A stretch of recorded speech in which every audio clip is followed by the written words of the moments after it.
நம்ம சோம்பேறி ரச சாதம் செய்யலாமா? ஆக்சுவலாக நான் இன்றைக்கி பிரதோஷன்றதுனால ஒரு நாள் விரதம் இருக்கலாம்னு சொல்லியிருந்தேன்.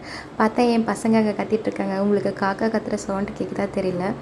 அவங்கள மறந்துட்டேனே சொல்லிட்டு சரி சீக்கிரமாக ரச சாதம் செஞ்சிடலான்னு சொல்லி நான் வந்து பிளான் பண்ணேன். அரிசியும் பருப்பு கழுவி வச்சுட்டேன். இப்போ ஒரு ஜாரில் வந்து மிளகா, காஞ்ச மிளகா, சீரகம், மிளகு, பூண்டு தனியாக அடித்து வச்சுருந்தேன். ஸோ அரைச்சி இந்த மாதிரி ஒன்றும் பாதி அரைச்சி வச்சு எடுத்துட்டேன்.